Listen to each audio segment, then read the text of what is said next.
الرحيم الحمد لله رب العالمين والصلاة والسلام على رسول الله وعلى آله وصحبه أجمعين أما بعد السلام عليكم ورحمة الله وبركاته. Welcome to all brothers and sisters in person, viewers and disciples watching worldwide. Hayakallah Akhi Asad, inshallah you tuning in, shout out, Jazakallah khairan. So tonight, bi'idhnillahi ta'ala, obviously we're coming up on the last days of the blessed month. Fortunately, and unfortunately, bitter and sweet. Allah tells us in the Quran that we are to complete the fixed period. The iddah, the amount of days, completion is important. And at the same time, you hate to see the month go. One of, and Allah knows best, of the emotions of the Muslim could possibly experience with regards to the leaving of this month, sadness and loneliness. A Muslim is sad, and a Muslim may feel lonely with regards to seeing all the Muslims, being with the Muslims, enjoying the company and the benefit of the Muslims. And he knows the moment Ramadan goes, it's going to be, a few brothers here and there, so on and so forth. It's life. Life is a double-edged sword. No matter how you look at it. Now, so with that being said, inshallah, we are going to go with our yearly tradition with regards to speaking on Ahkam al-Eidain, the rulings of the Eid. It's been some years now, alhamdulillah, maybe a decade, with regards to doing this every year. The book that we always go over is Ahkam al-Eidain fi Sunnat al-Mutahara, rulings of the two Eids according to the authentic Sunnah or the pure Sunnah, Sheikh Ali Hassan al-Halabi. We were teaching the book when he was alive. He passed away. May Allah have mercy upon his soul. So what we're going to do bi'idhnillahi ta'ala tonight, hopefully tomorrow, we're going to read from the fihris, the contents or the table of contents, and refresh ourselves and see how much we remember and how much we have retained over the years. Page 5, the author says, Al-Muqaddimah, the introduction. Page 9, Mu'allafatun Hawla al-Eidain, books on the two Eids. Obviously, the author is going to speak about books written in the Arabic language. But do we have any books in English on the Eids? Not fiqh books, explanations of hadiths that talk about the Eid, but are there any specific books on the Eid that we're aware of in English? In my library, I have a book from 1976, from 1997, from 2010 on the rulings of Eid prayer. Whether it be a translation of a book that was written in Arabic or Urdu or any other language, or is there an English author writing about the rulings of the Eids for the English audience? If so, how extensive, exhaustive, lengthy, voluminous are those books, or how concise, short, brief, and compact are those books? What's the value of those books in English? Are they scholarly, scholastic, chock full of nuts, pure rich coffee, or is it watered down Nescafe from yesterday, or in between? So inshallah, if you have books in your library on Eid, pull them out, brush off the dust. If you don't have any books in your library about the Eid, then you have your work cut out for you, regardless of the language. And a big part of being a successful librarian, a big part of having a successful library is being aware of what you have in your library. Right? Page 13. Author says, Al-Eid, the Eid. What is the definition of the word Eid?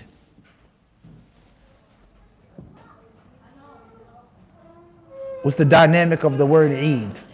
How many are there? How long are they? Page 15.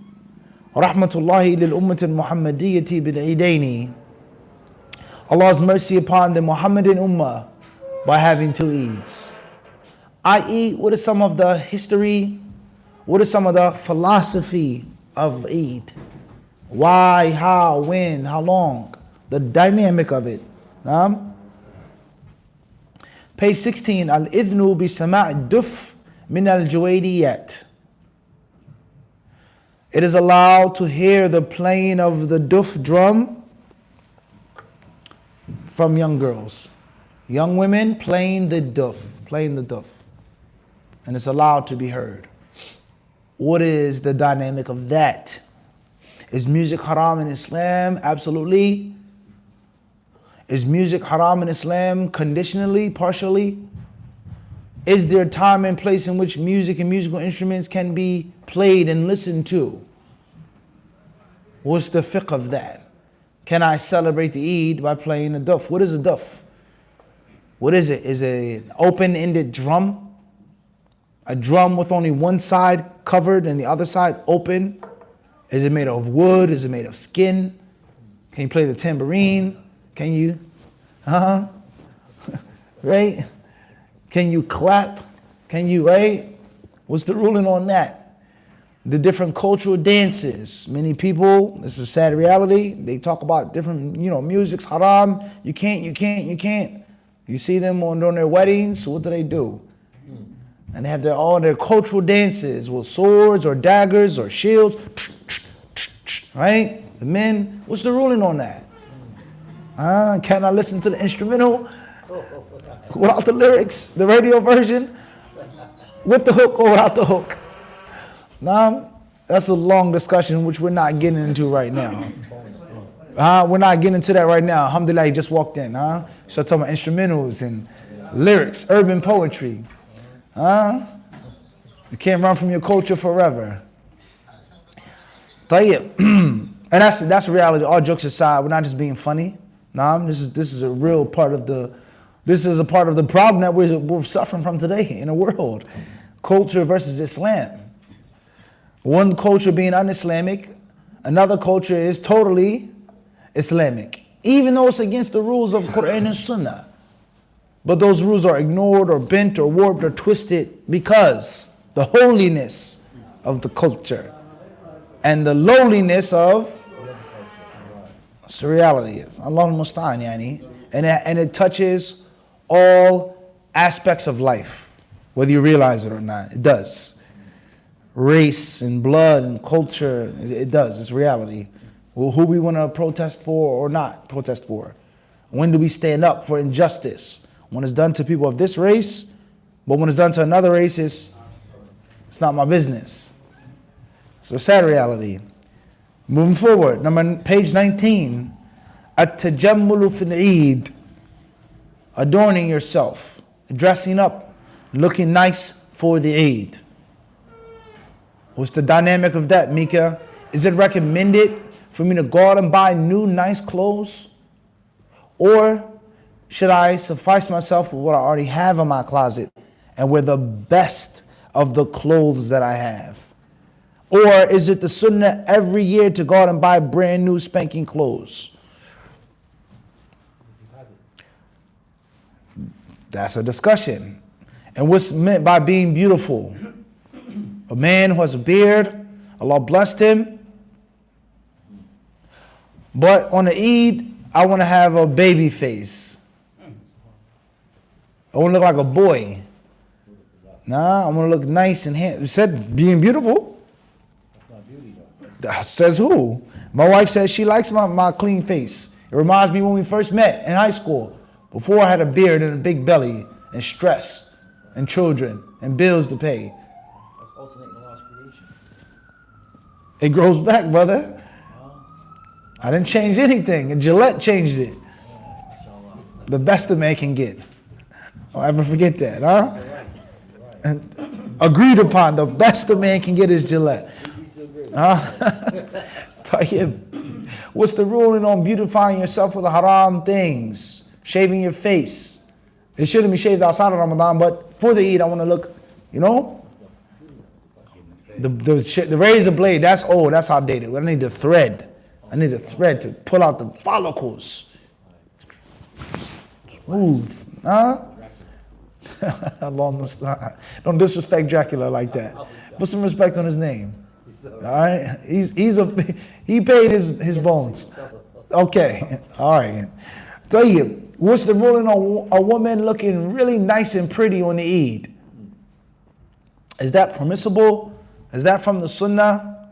It's Eid, so I'll put on my best shoes, my toes out, mani, petty mani, right? Makeup, perfume, what's the ruling on that? It's the Eid. Is the Eid a fashion show for Muslims? Or you wear the best that you have that's lawful? Muslims are of different levels. We aren't on the same, you're on a higher level, I'm on a lower level. People are different levels, we get that. But can we systematically go for the beautification outside of the house in front of non-mahram men? What's the ruling on wearing makeup outside, uncovering yourself? Allah musta'an. Al-khuruju ila al-musalla. Page 22 says, going out to the prayer area, the musalla area. Al-khuruj. Is it sunnah to pray Eid outside? Or is it sunnah to pray Eid indoors? What do you do if it's a little cold?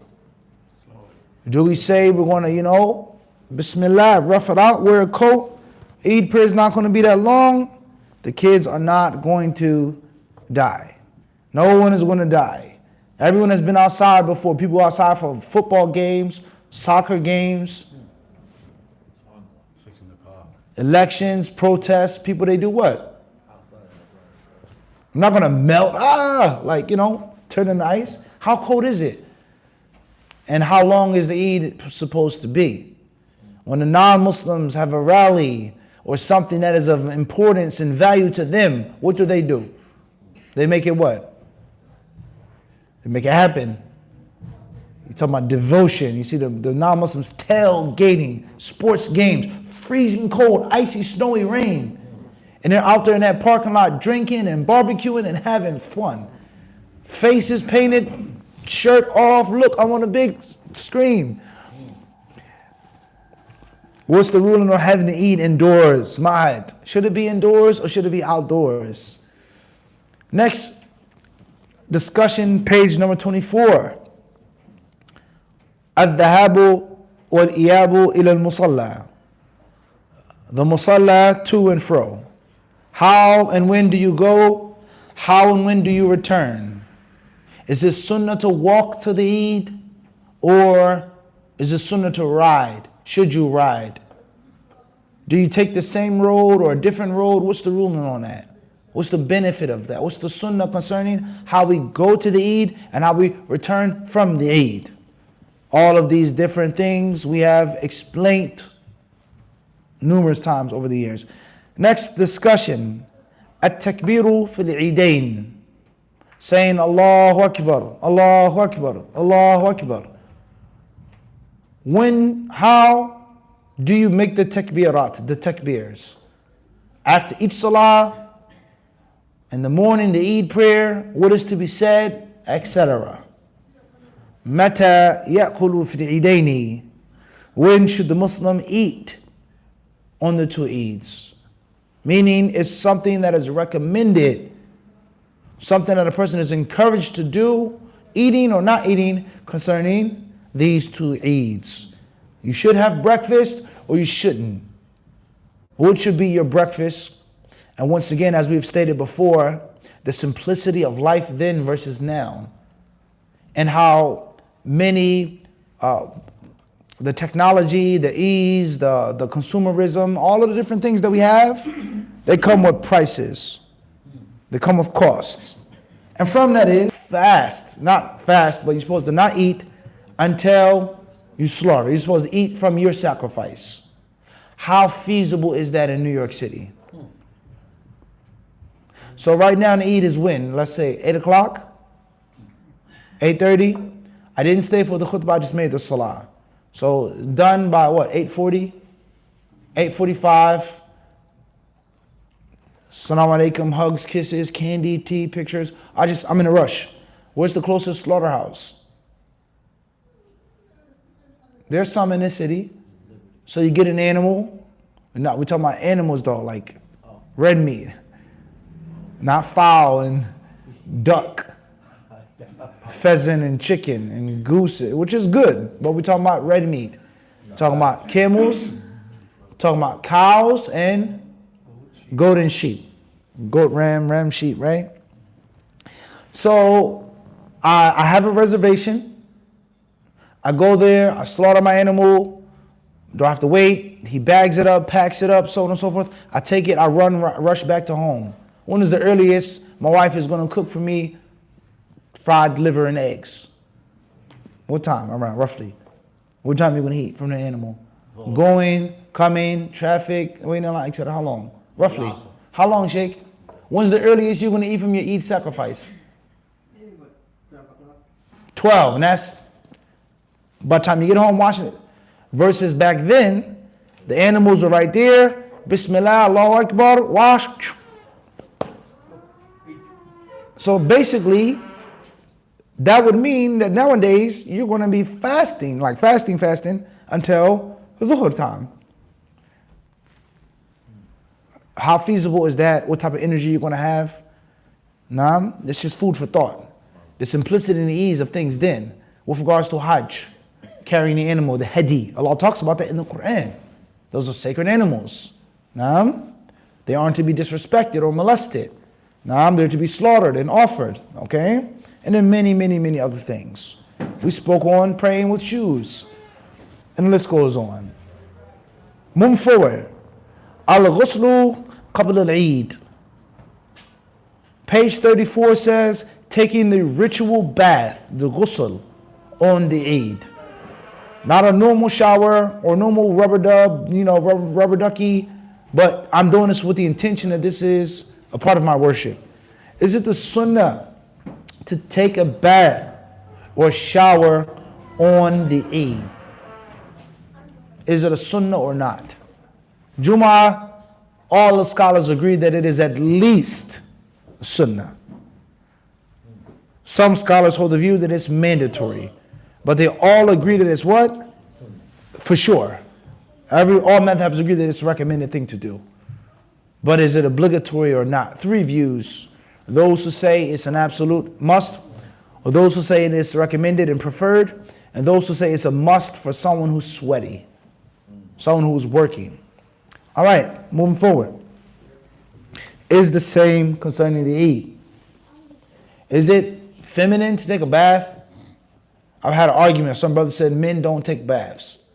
Men only take showers. Is that correct? Incorrect. You agree with that, Umar? That's incorrect. Incorrect. Batil. Peace. I don't know the last time I took a bath. Sorry. All right, tell you. I knew the resistance was coming. I don't remember the last time I took a bath. A bath, many men are going to look at it as being girly, feminine, or little kitty. Give the kids a bath. Versus a man gets in the shower, standing up, steam.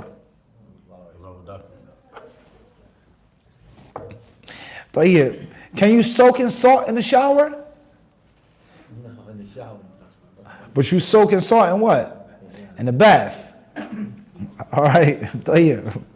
Moving forward. هل يصلى? Need I name the brand names of the salt you buy? Lavender, rose petals, Epsom salt, right? Okay.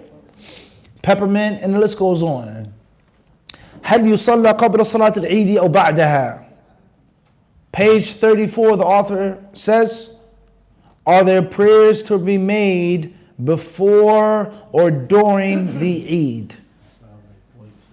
Are there prayers to be made before or after? Not during, excuse me. Is there, i.e., simplifying the question, does the Eid have sunnahs? All right, Mahad, the Eid is in your masjid or a masjid. Here there, Sunni, Shi'i, al-Muhim, a mosque. Okay? You walk into that mosque for the Eid. What do you do? Do you sit right down or do you make 2 rak'ah? Sit down. You sit down. Wow. You pray your 2. That's absolute. Mika, nah, you gave your vote already, too late. Yeah, it doesn't matter anymore. The opinion is insignificant. Mika, you pray your 2. Faz. Nafis. Pray too. So if you pray your 2 before you sit down, one can argue as if you made what? For Eid, as if you did, as if. Outwardly, you know. And this is one of the harms of making the Eid prayer inside. All right, moving forward. Page number 37. Hukmu Salat al-Eidain. What is the ruling on the 2 Eid prayers? What is the ruling on Eid prayer? Do I have to go? I know it's a good thing to do, it's recommended, but do I have to? Do I get a sin if I don't go? Page 40. Waqtu Salat al-Eid. When should the Eid prayer be made? When can it be made? After Fajr? Can you make it right before Dhuhr? 10 a.m., 11 a.m., 12 p.m.? If you miss the Eid, what do? What time do you make it up? Do you make it up the same day? Do you make it up the next day? Page number 43 says, La adhana wa la iqama. Neither of the 2 for the Eid prayer. There is no adhan and there is no iqama for any of the Eid prayers. 44. And this goes to show once again how you have the general rules and then you have the specific situations. And everything in a religion cannot be based off of something else. Qiyas. Because for argument's sake, one could say, based off of qiyas, and a lot, making an analogy, deducing a ruling based off of, what's already there, you have to do a what? Or you should do a what? Adhan and it's congregational prayer. Correct or incorrect? It's congregational prayer.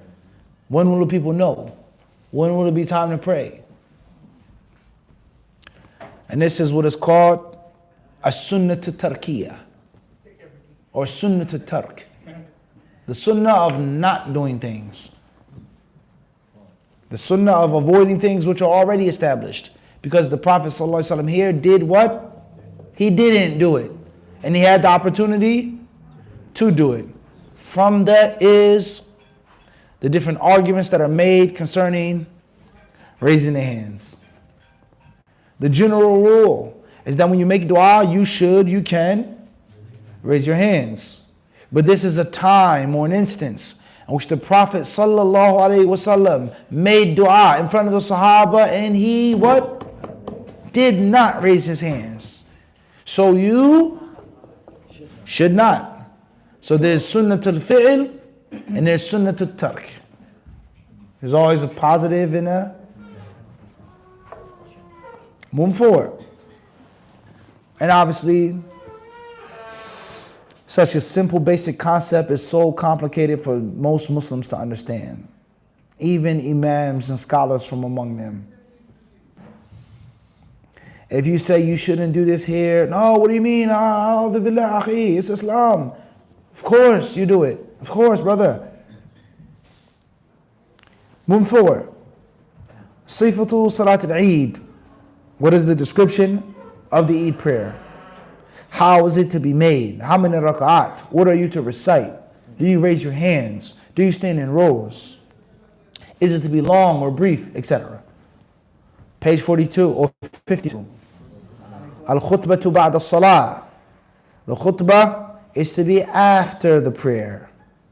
And this once again rejects opinion and feeling and qiyas. Based off of Jumu'ah, it would be, but that's not how the Prophet ﷺ did it. Al-khutbatu wa-takhyiru bihuduriha. The Eid khutbah and the choice and the option of going or not going. The salah, you pray, whether it's a must or a choice, but for sure you have the choice of not staying and sitting listening to the sermon. It's not like Jumu'ah. You don't have to stay. Once the Imam offers the salah, you can leave. You don't have to stay. What's best? What is the description of the Eid khutbah? How should it be? How long should it be? Are there two khutbahs or one? What should the Imam talk about, speak about?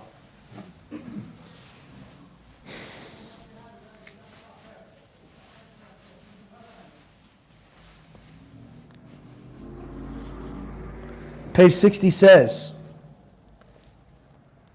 At-tahniyatu bil-Eid. What are the greetings or the salutations that you should make for the Eid? Are there Eid greetings? Alaikum salam. Can you say Happy Eid, Eid Mubarak, Kullu Am, Antum bi Khair, Feliz Eid, Feliz Ramadan, Merry Eid? Mary. Is that a bid'ah, Mahad? Bid'ah, right? For sure. Nah? What did the Shia say? I don't know, you gotta ask him. Yeah. At the end of the day, what can and should be said on the Eid?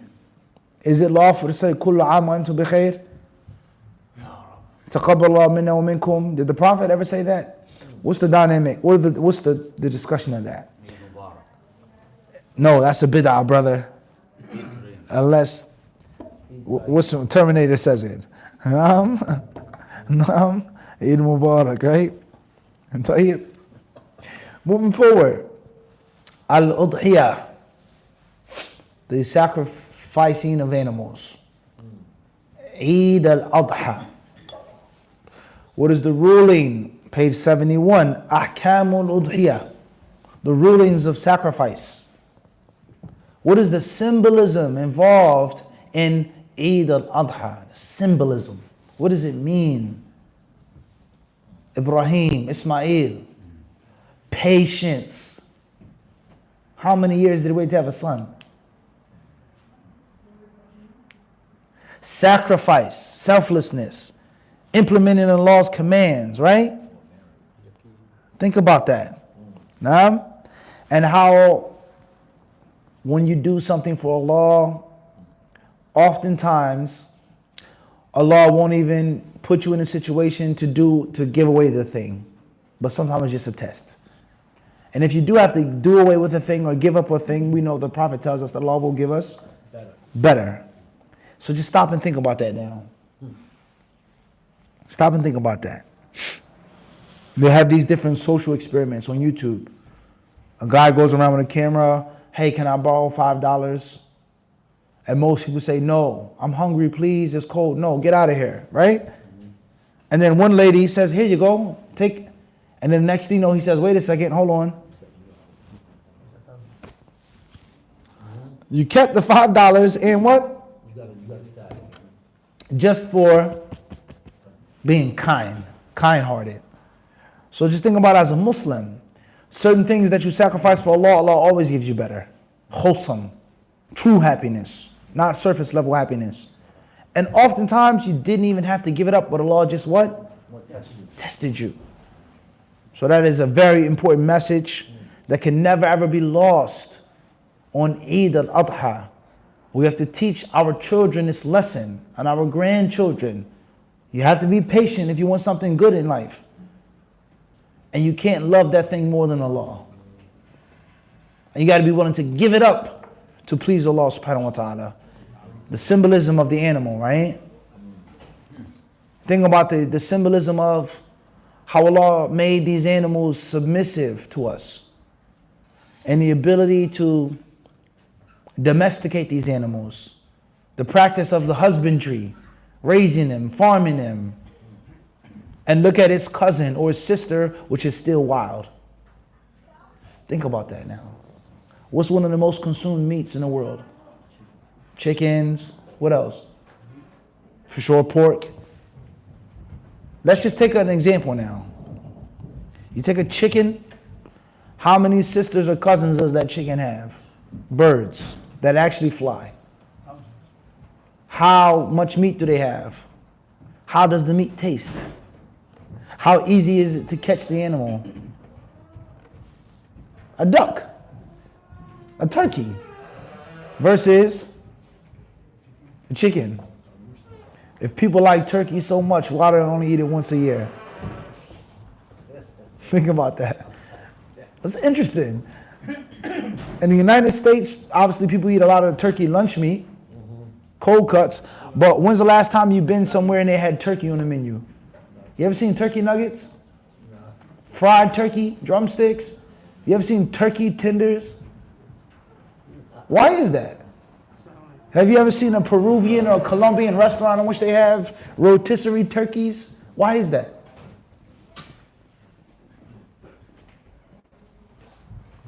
The different arguments people make. Pigs, swine. Alhamdulillah, Muslims, we don't eat that.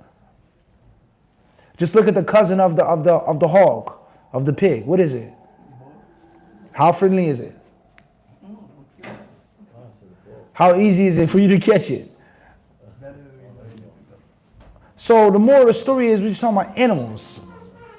And our Allah subhanahu wa ta'ala made these animals by His will and mercy to be what? Easygoing. For whose benefit? You take the domesticated horse versus the Mustang, the wild stallion. He can throw you off of his back, break your neck, trample you with his hooves, bite you, spit on you, kick you from the back. Just think about the horse that's friendly. Get on. What does the Quran tell us about these animals? They take us from a land one to another. إِلَّا بِشِقِّ الْأَنفُسِ. It will be hard for you to travel that far without that beast of burden. So just look at Allah's mercy, Allah's grace, and the ungratefulness of man. And of course, speaking about this clearly shows, I said it before and I'll say it again, I really don't care, the kufr of veganism and vegans. Point blank. There's no diplomatic way of putting it. Kufr.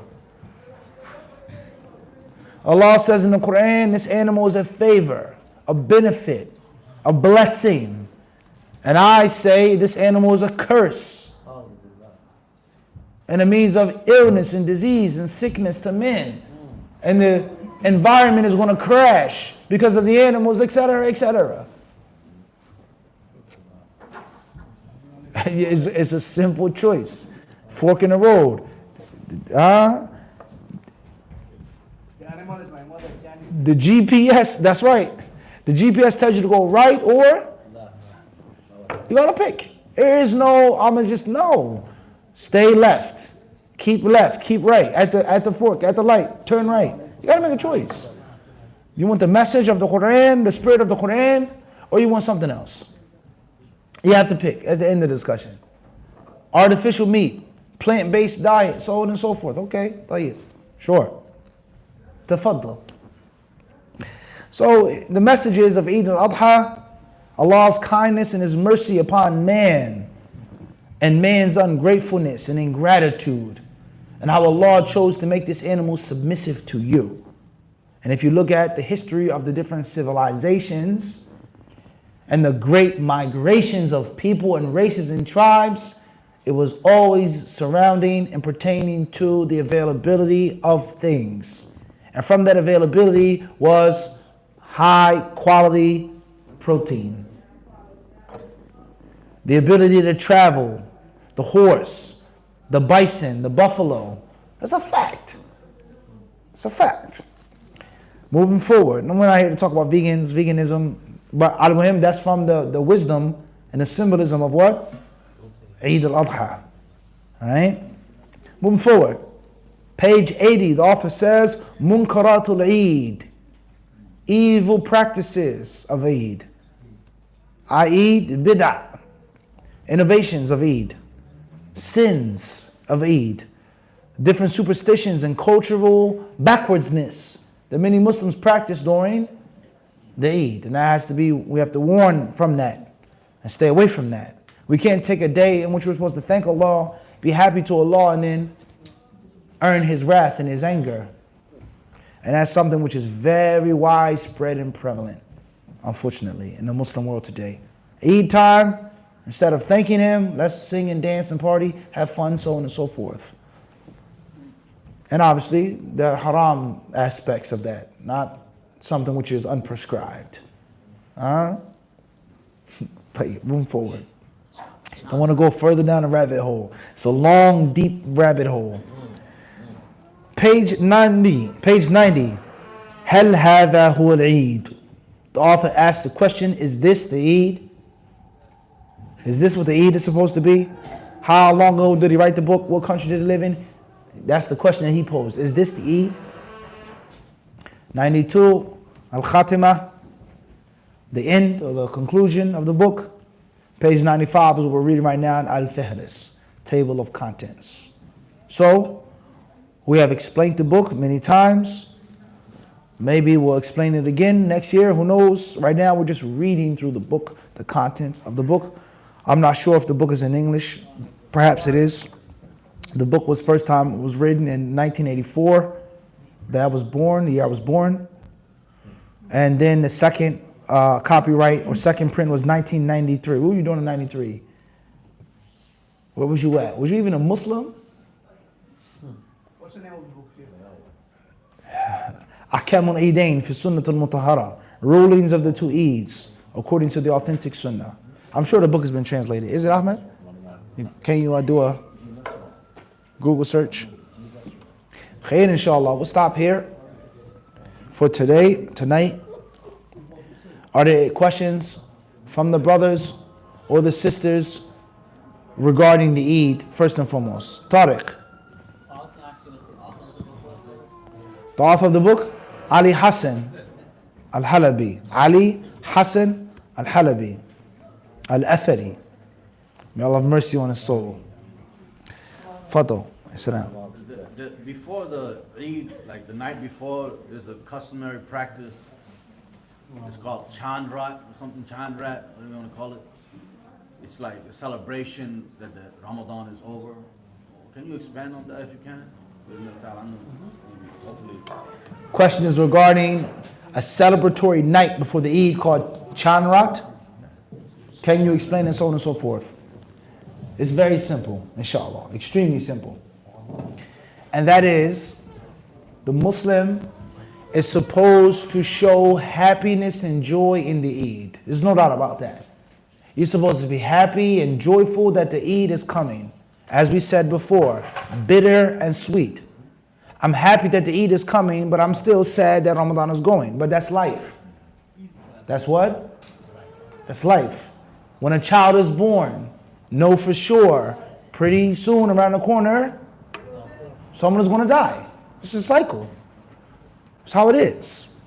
A person, I'm sad to retire, but at the same time, I'm looking forward to the next step in my life, which is retirement. You becoming that sage, a coach, a guide for the next new up-and-coming generation. That's life. So the Muslim is to be happy when Ramadan is over, and at the same time, he's supposed to be sad and he's supposed to look forward to it. So the general rule is that there's nothing wrong with being happy, having food and drink and so on and so forth at the end of Ramadan. How you do it will determine how close it is to being permissible, how far it is from being permissible. You turn it into a sunnah that has to be done. It imitates, it mimics, and mocks the sunnah. You do certain prayers and worship and dua, that's a different story. So it depends. Cultural sunnah versus sunnah. Wallahu alam. Fadl? Wouldn't the people tire themselves out for the actual Eid? Do people tire themselves out for the actual Eid? That's a good question. You gotta ask those people. At the end of the day, I get what you're saying. As if It's a type of disrespect. It's the pre-Eid party. You know, the Eid is tomorrow, guys. Let's save the sweets, the food, everything for tomorrow. We can be happy tonight. It should be a happy night. I get it. What do the non-Muslims do? The night before what? Night after? The night before Christmas. Huh? What happens? Talking about true Christmas people though. What do they do? Church. How much fun and partying do they have right before? Or do they make sure that Christmas is the what? That's the main day. And anything before should be what? Minimal. So that's food for thought, right? You get the point I'm trying to make? Muslims imitating non-Muslims, but they're not even doing it the right way. That's the point I'm trying to make. That's the point I'm trying to get across. That even the non-Muslims themselves, they understand this is the holiday. And this is before the holiday. Save some for the... You get the point I'm trying to make? That's the point I'm trying to get to. They drink, but they're not going to drink everything. And not going to pull out the heavy duty stuff until when? How? The special stuff. Because if you drink all the special alcohol before, then that means that day is what? Insignificant. That's the point I'm trying to get across. Wallahu alam. Fadl Shaykh, Bismillah. Sheikh, when do you start reciting the tasbih? Is it when the crescent is sighted or for the Eid morning? After the Fajr salah? Questions regarding takbirat. When do they start? Ramadan goes, Eid comes, Bismillah. Regardless of the prayer, just like Taraweeh that you're going to make at night before you fast, so the night is going to precede the day. So for argument's sake, if a person wanted to make those takbirat during that time, the month is over, Bismillah. Wallahu alam. Alaikum salam. Question says, it's coming from initials MA from Lancaster, PA. Sheikh, assalamu alaikum wa rahmatullahi wa barakatuh. Assalamu alaikum wa rahmatullahi wa barakatuh. That's best. Make sure to say assalamu alaikum. I have a lot of Nike clothes. Sheikh, should I donate to Masakin or trash? If a person has a lot of clothes, a Nike brand, should he trash them or donate them? So let's say for argument's sake, the Muslim is asking a question because they believe it's haram to wear Nike. We're not going to get into that right now. So please don't ask me or make any funny faces, anybody. We're not getting into right now, can or you can't wear Nike. Muslim believes it's haram to wear Nike. If I trash them, perhaps I'll be wasting money and preventing needy people from what they need. And if I donate them, they're going to wear it with the logo, swerve, whatever check you want to call it, just do it. As if I'm helping them wearing something which I believe is haram. So it's a liable question. It's a viable question, Yani. Do what you feel is closest to piety. Do what you feel is closest to piety. But if you believe it's haram to wear, then you can't donate something that's going to be, well, that's best to stay away from. Wallahu alam. Tariq. Do we know how much time is going to pass between each blow of the trumpet of the horn? Like, Allahu alam. Specifically in our calculation of time. Allahu alam. Question says, KT from Paris. Assalamu alaikum, Sheikh. Jazakallah khairan for your advice about memorizing vocabulary. I benefited a lot from it. Should a person study Kitab, Tawheed, or Aqidah al-Wasatiyya first? Alaikum salam wa rahmatullahi wa barakatuh. Barakallahu feekum. If you plan on studying both, memorizing both, then do Kitab al-Tawheed first. For several reasons. One of the reasons why Kitab al-Tawheed's main focus is on the most important aspect of Tawheed, which is Tawheed al-Uluhiyyah, worship. Secondly, the author of that book has chapters that deal with al-asma wa sifat. And when you take the explanation, inshallah, you're going to cover the correct aqeedah, the madhab of Ahlul Sunnah, Ahlul Hadith, concerning Allah subhanahu wa ta'ala's names and attributes. Wallahu ta'ala alam. Obviously, aqeedah al-wasitiyah is older, is more comprehensive, but under any circumstances, a person to underestimate or scorn kitab al-tawheed. Wallahu alam. Questions coming from initials JN. Our House, Denmark. Assalamu alaikum, Sheikh. Listening to Quran reciters that beautify their recitation with vibration, shivering, and elongation. And what's your favorite reciter? Wa alaikum salam wa rahmatullahi wa barakatuh. Try your best to listen to a Quranic reciter or a Quran reciter that you feel isn't stepping out of bounds, above and beyond what you believe to be the boundaries. Don't necessarily get into what's haram, they can't recite it, because that's a discussion. I feel this is too much, a person says, so I'm going to stick with this reciter. Or a reciter who has different types and modes. I love his voice, but I don't like when he's, saying it as if he's singing, so I'm going to stick with this version. Best thing to do. As far as my favorite reciters, then of the old school, there's no doubt Sheikh Abdul Basit, may Allah have mercy upon his soul. As far as of the new school, I really don't have a reciter I prefer or like to listen to like that, just being honest. What I would consider to be new school, most people they would consider to be old school. One of the most enjoyable mushafs for me to listen to is the mushaf of Medina, Sheikh Muhammad Ayyub, rahimahullah. Not on the radio, not in Quba, but the actual tasjeel, the recording, the green suitcase from the Mujamma, from the Quranic complex. Those are two of my favorites. There are many others. A personal favorite of mine that I really enjoy is Sheikh Abdullah Ali Basfar. His Mushaf Muallim is extremely soothing to hear and to listen to. Slow and clear. It's very beautiful. And there are many other reciters. The Husri and Manshawi, countless of the old school and of the, not the new school, but those who came after them. Wallahu ta'ala alam. Question is coming from Nashville, Tennessee. Initials JA. Assalamu alaikum, Sheikh. Miss you big time. Masajids are already announcing Eid Salah before the moon sighting, and they're differing over the day the Eid will be. What are we to do? Wa alaikum assalam wa rahmatullahi wa barakatuh. Jazakallah khairan, akhi al-kareem.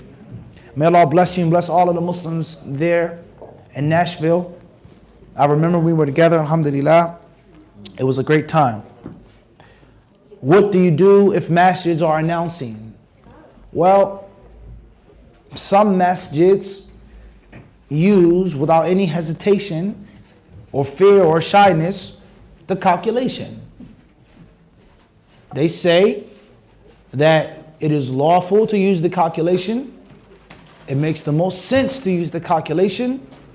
We don't live in an Islamic land. We live in a Western land. We're the minority. It only makes sense to have Eid, an official holiday on the calendar for schools, work, the lights, the buildings, etc. And none of those things can be done if we go to the mayor or the governor or the senator or the city council. Eid is either on the 25th or the 26th. It's either going to be Friday or Saturday. We need a day. We are willing to give you Muslims an official holiday on the calendar, but you got to tell us what day it's going to be ahead of time. You can't tell us at 12 p.m. We just spoke to Saudi and it's not going to work. So many masjids, not all, and I'm not saying this is right, but we're just explaining. Many masjids in different countries and states, they say that depending upon the calculation for when Ramadan will be and when it will end is permissible, and some may even say that it's necessary. Some may say that it is necessary. Versus, you live in a land in which everybody's Muslim, or the vast majority of people are Muslim. The Hindus are a small minority. Christians are a small minority. Druze, small minority, etc. Majority of the people are Muslim. So whether the Eid is on a Friday or a Saturday, doesn't make a difference. The restaurants, the schools, the trains, etc. But do you say that exact same thing in which it's the opposite now? 5% Muslim, 95% Greek Orthodox or Roman Catholic. So some Muslims, they have their rationale. That's why they have that rationale. If you have the choice or the option to pray Eid on a different day with Muslims who are doing what you feel is correct, then do so without splitting the ranks of the Muslims and causing unnecessary division and fighting.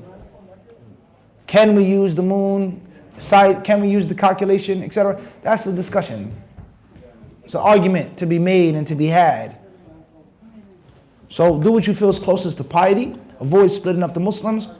And for argument's sake, if you had no other choice, you pray with the Muslims on the day of the Eid with the Muslims. Wallahu ta'ala alam. And don't ever forget, ya akhi, and for everybody, whether you like it or not, everybody uses the calculation. Just different ways of using it though. Some people depend upon it, and some people use it without depending on it. But everybody is going to what? They're going to take a look at what it's saying. Just like people use calculation for Salah. How old are you? Hijri calendar or calculation?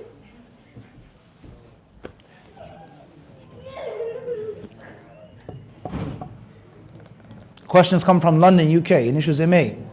How do I find myself again?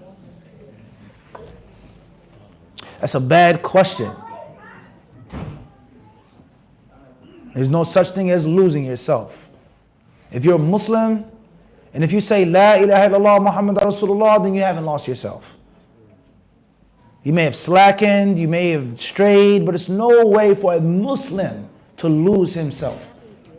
As long as you're breathing, blood is blowing your veins, air pumps in your lungs, you say the kalima of Tawheed, you haven't lost yourself.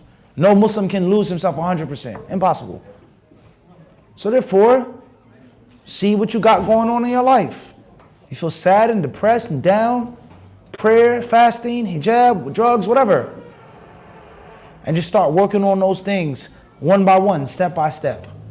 Making dua for Allah to aid you, to assist you, to make it easy for you. With regards to drugs and alcohol. With regards to I have a girlfriend. With regards to not praying. With regards to not fasting. With regards to not making hajj. Start working on them. Make dua. Ask Allah to help you. Ask Allah to aid you. Make tawbah. Sincere tawbah. And bi'idhnillahi ta'ala, you'll come back to the way. And Allah loves those who make tawbah. Allah loves them. So don't ever lose hope from Allah's mercy. And don't ever allow anybody to get you to lose hope from Allah's mercy. And unfortunately, despite the clarity of the Quran and the clarity of the Prophet ﷺ Sunnah, many Muslims today push people away from the guidance. And they cause men to lose hope and men to despair. And that's unfortunate. Don't listen to those people. Wallahu a'lam. Nafis. Sheikh, is it wrong for somebody to say that Laylatul Qadr is only on the odd nights? It could fall on the odd nights, and just to sing aloud the odd nights to worship because you're tired or you have work or stuff? Question says, initials NH from South Ozone Park. هذا صاحبك ترى معكم. المهم, is it lawful to say that you only look for Laylatul Qadr during the odd nights? You should only focus on the odd nights, etc. That's wrong. That's incorrect. The Prophet ﷺ said, فَلْتَمِسُوهَا مَنْ كَانَ مُتَحَرِّيهَا فَلْيَتَحَرَّهَا. Look for it. Really look for it. Search for it during it. But it doesn't mean that it what? Non-existent during the other nights. And subhanAllah, we did this the khutbah a couple weeks ago. What, right? Last week, was it? Laylatul Qadr? The exact wisdom of Laylatul Qadr being taken away.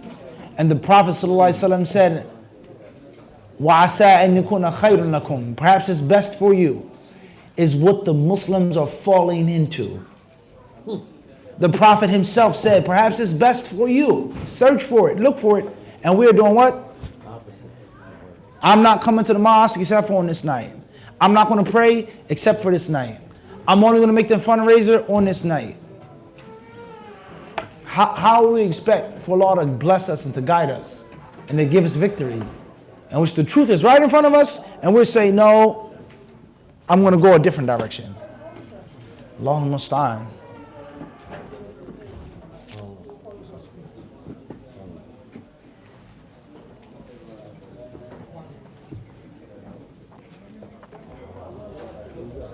Fadl Nafis, you can read the questions.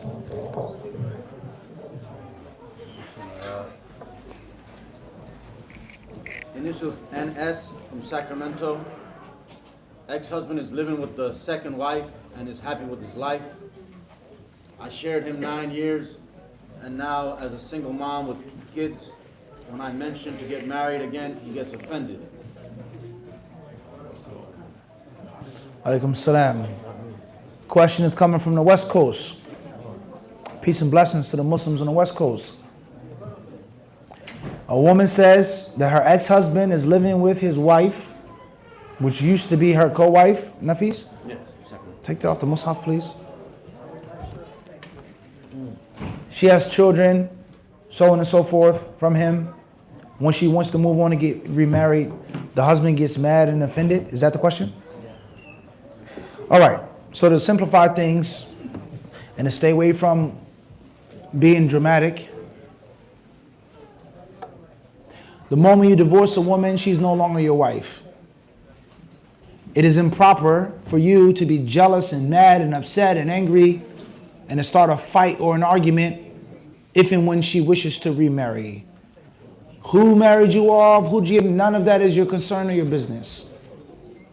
If you have children with this woman, that's your only concern.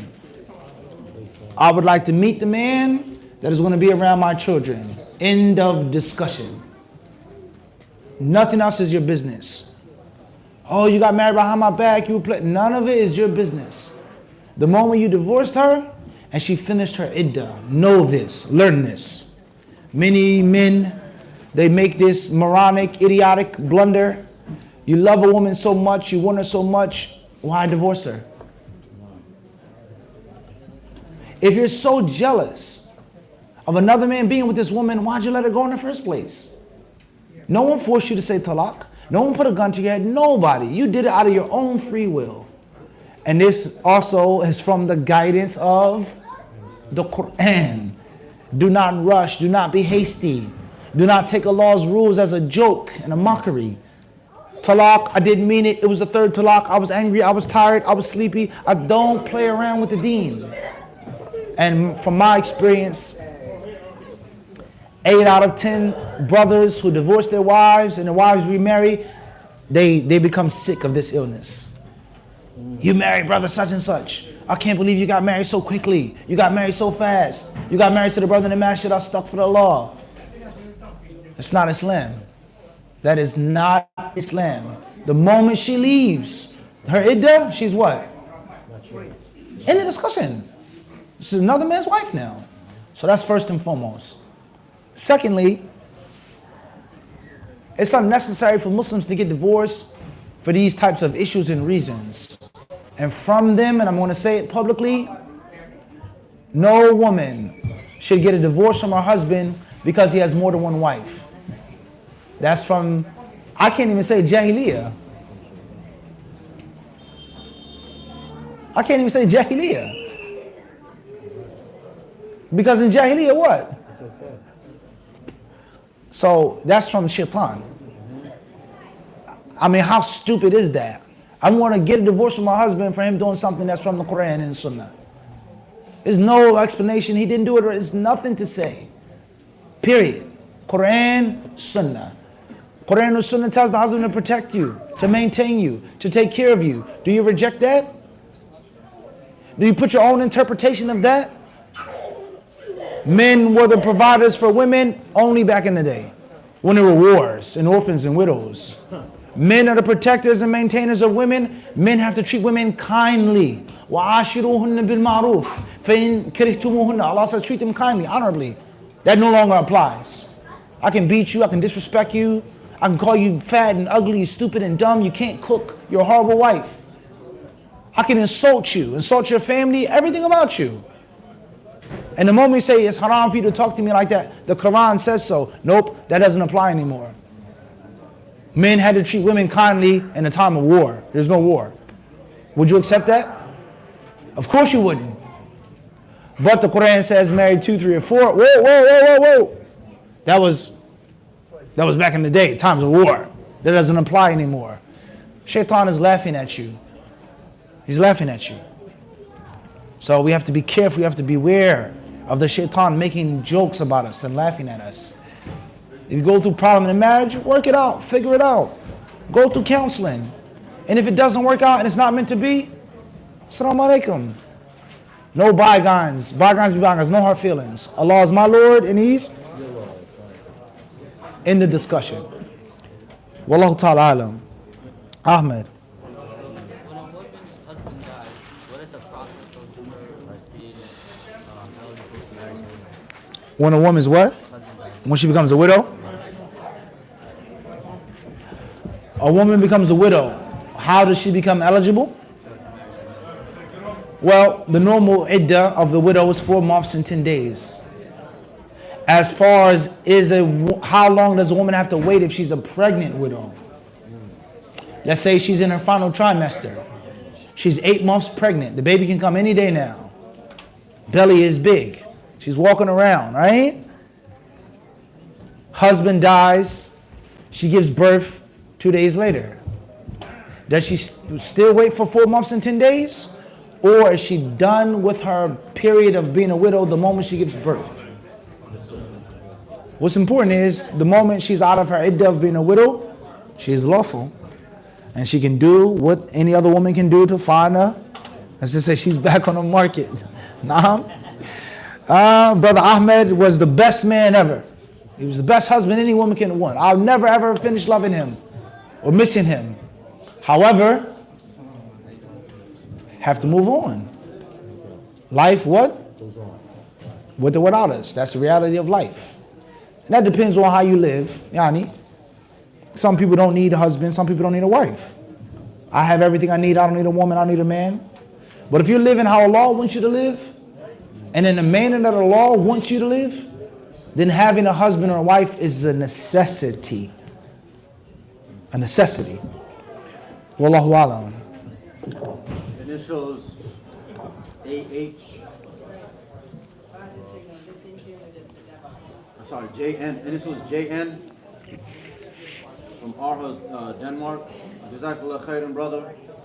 Have you ever personally experienced anything supernatural, like meeting angels or shayateen in the form of humans? How much time for the event? No. Have I ever experienced anything supernatural, such as meeting an angel or jinn in a human form? I was watching the court cases. They were asking them about the signal leak, signal gate. What they say, I can't recall. I don't recall. That's my answer. I don't recall. Wallahu alam. Ruqya is one thing. Seeing a jinn in a human form, well, maybe some brothers. Allah knows best.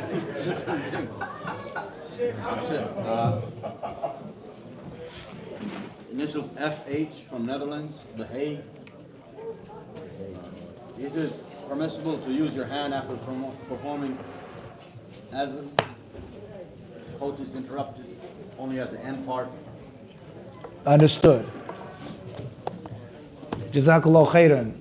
We'll try our best to be simple and encrypt the answer as much as possible because we have a lot of people among us, mixed crowd. Most people aren't going to understand or respect or just get the concept of the Q&A. At the end of the day, coitus interruptus has its rulings in Islam. A man wishes to do that, which he should not, unless there is a specific reason. He shouldn't, unless there is a specific reason. So for argument's sake, there is a specific reason. It's permissible to do that. Coitus interruptus is coitus interruptus. It's not anything else extra. That's different. Even though there is some similarities and parallels. Some scholars have allowed that practice, what was mentioned in the question with regards to the hand. It's not zina, it's not another woman, it's me and my wife at the same time, it's in a lawful environment, hence you can use that and do that, whether it's coitus interruptus or not. Wallahu a'lam. Hopefully the answer is clear.